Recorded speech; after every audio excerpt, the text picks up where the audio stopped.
예, 안녕하십니까. 더불어민주당 강북을 국회의원 한민수입니다. 본질이 앞서서 존경하는 박수현 의원님 말씀을 듣다가 갑자기 지난해 9월 5일 날 제가 이 자리에서 한덕수 총리를 비롯한 국무위원들께 드렸던 말씀이 생각나서 한 말씀 드리고 시작하겠습니다. 제가 그때 정말 간곡한 호소를 했던 걸로 기억을 합니다. 9월 5일 직전에 대통령이 기자회견을 보고 그 인식이 너무 우리 국민들과 동떨어져 있다. 도저히 그렇게 가면은 대한민국이 망가질 것 같다. 붕괴될 것 같다. 제가 그런 말씀을 드렸습니다. 윤석열 대통령은 당시 대한민국이 아니라 본인과 배우자 김건희 여사만을 위해서 사는 것 같다. 이제 여기 계시는 제가 이상민 행안부 장관을 꼭 찝기까지 했습니다. 대통령과 가까운 분이시니 제발 좀 말려달라. 이대로 가면 망합니다. 제발 좀 말려달라고 제가 간곡하게 호소를 했습니다. 그러고 정확히 3개월 뒤에 비상계엄이 벌어졌습니다. 말이 됩니까? 충격적인 비상계엄이 벌어졌습니다. 그때 여러분들은 어디 계셨습니까? 우리 국민들은 장갑차를 막으러 왔고 계엄군을 막으러 왔습니다. 국회에. 저는 해제시키기 위해서 달려왔습니다. 저 역시 목숨을 걸었습니다. 그때 뭐 하셨습니까? 정말 목숨을 걸고 계엄을 막았으면 대한민국이 이 지경이 됐겠습니까? 그런데 더 참담한 거는 그 대통령과 같이 일을 했던 국무총리가 지금 대선에 나오겠다고 합니다. 국민들 앞에 무릎을 꿇고 사죄를 해도 부족할 판에 대권 노름을 합니다. 무슨 명목으로 출마합니까? 출마 선언문 한 자를 쓸 수 있겠습니까? 저는 윤석열 정권의 고위 공직자들의 파렴치함에 극도로 분노합니다. 우리 최상목 부총리께 좀 몇 개 묻겠습니다.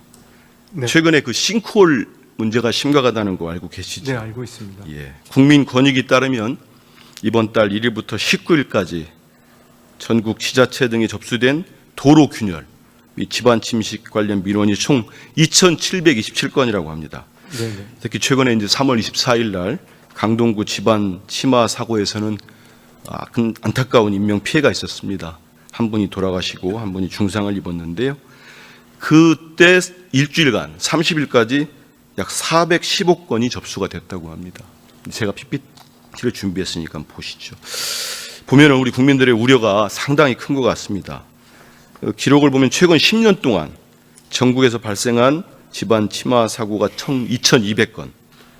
이 원인을 보면요, 한 절반이 넘는 54% 넘는 이유가 상하수관 손상이라고 합니다. 특히 서울시도 지난 10년간 228건의 집안 치마가 있었고 그 중에 111건이 노후 하수관로로 원인이 발생했습니다. 보니까 서울시가 매설된 하수관로가 총 1,866km로 전국 지자체 중에 가장 긴다고 합니다. 근데 보니까요, 이 중에 55.5%인 6,000km 이상이 30년 이상 된 노후 관내라고 합니다. 이렇다면은 서울의 이런 어떤 인명피해 사고가 날 확률이 크다고 볼 수밖에 없지 않겠습니까? 그런 상황에서 정부가 이번에 추경에 노후 하수관로 정비와 정밀조사를 지원한 환경부 소관에 하수관로 정비 사업에 556억 4,400만 원 반영했습니다. 맞습니까? 네, 맞습니다. 근데 이 예산을 보고 저는 이번 질의를 준비하면서 지금 제가 앞서 말씀드린 대로 우리 국민들의 어떤 불안 이런 것들을 보면은 좀 부족하지 않나 이런 생각이 듭니다. 다음 PPT를 보면은 심각하게 보는 게 서울에서도 이제 서울시가 매년 노후관로를 한 100km 정도를 대상으로 2천억 원 이상을 투입해서 정비를 합니다. 그런데 보니까 정비 속도보다 노후화 속도가 훨씬 빠른 걸로 나오고 있습니다.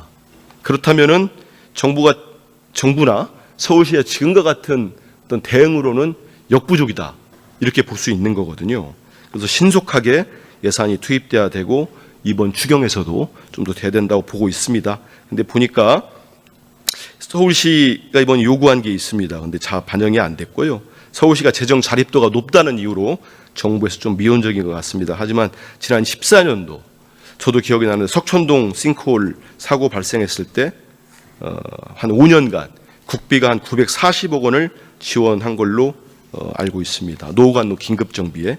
이번 소관 상임위 보니까 서울시에서 증액이 필요하다고 요구한 액수가 있죠. 네. 근데 그 중에 정부에서는 한 768억 원 정도를 반영만 한 것 같습니다. 그래서 저희는 이 국민의 안전을 위해서는 국비 투입이 꼭 필요하다, 이렇게 보니 부총리님 생각은 어떠신지요?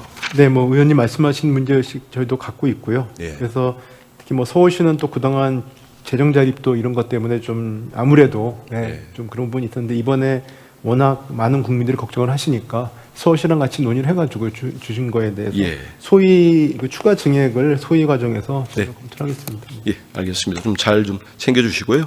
다음에 AI, 앞서 많은 의원님들이 질의하셨는데 저도 조금 준비한 게 있습니다.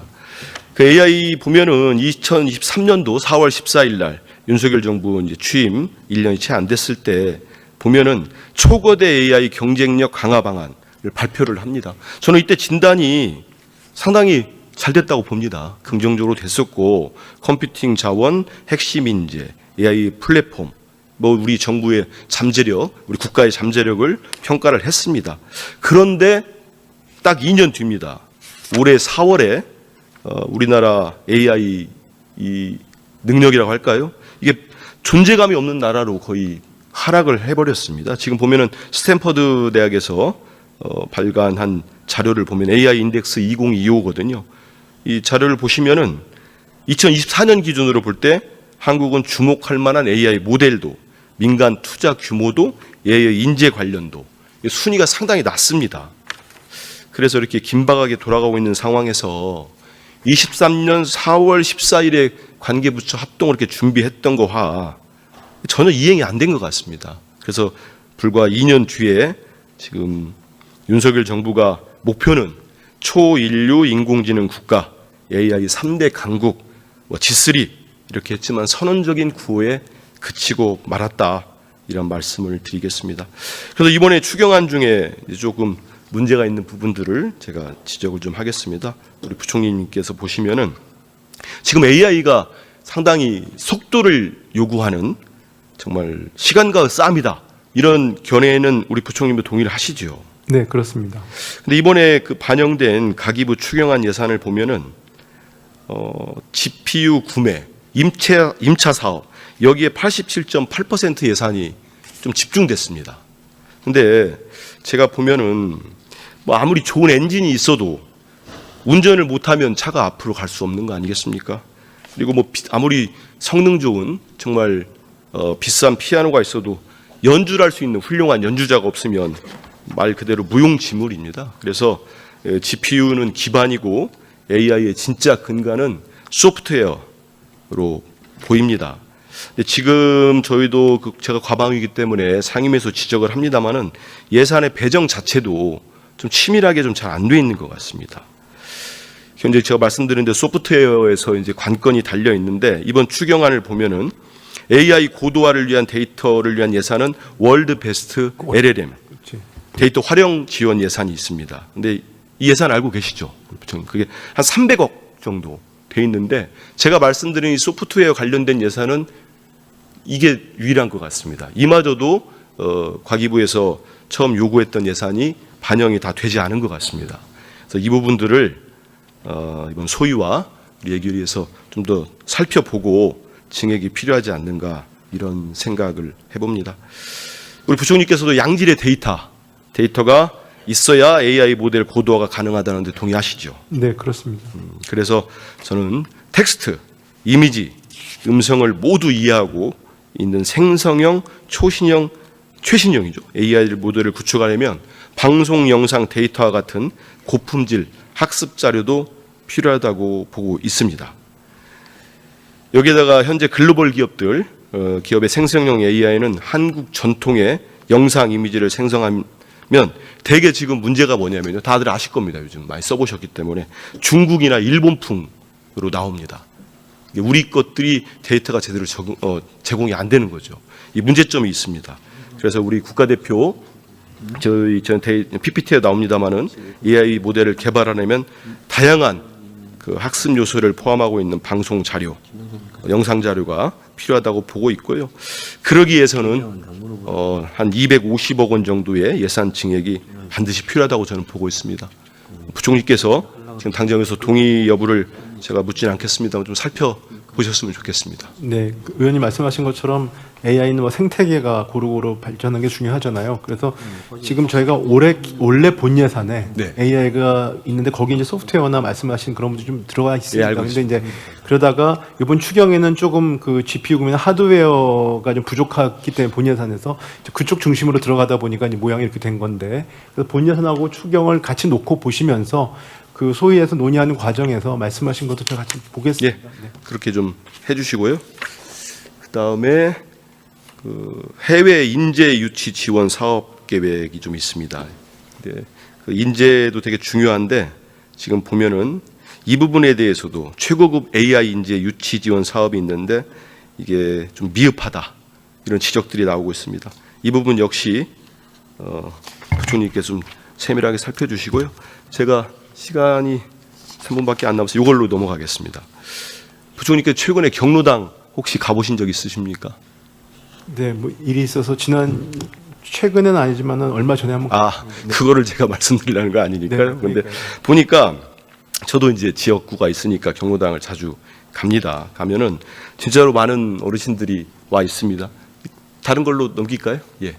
보면은 스마트 빌리지 사업 좀 여쭤보려고 합니다.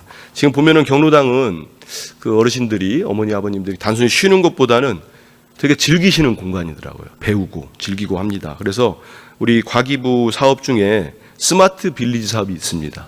그 일환으로 추진되고 있는 스마트 경로당도 그런 사업입니다. 이 비대면 화상 시스템을 통해 가지고 어르신들이 멀리 가지 않더라도 경로당에서 웃음 치료도 받고 스트레칭도 받고 다양한 복지 프로그램이 참여할 수 있습니다. 만족도도 되게 높은 걸로 알고 있습니다. 근데 이 사업이 스마트 빌리지 사업이 2022년도에 회계가 좀 바뀝니다. 바뀌어가지고 지역 균형 발전 특별 효계로 이관이 됩니다. 사업 자체는 더 커집니다. 그래서 21년도에는 스마트 경로당이 한 110개 정도에 불과했는데 지난해 같은 경우는 수치 늘어난 걸 보시면 알겠습니다만 1636개까지 확대가 됩니다. 저는 이 지특회계로 이관된 덕분에 사업이 더 활성화되고 있다 이렇게 보는데 부총리 견해는 어떠신지요?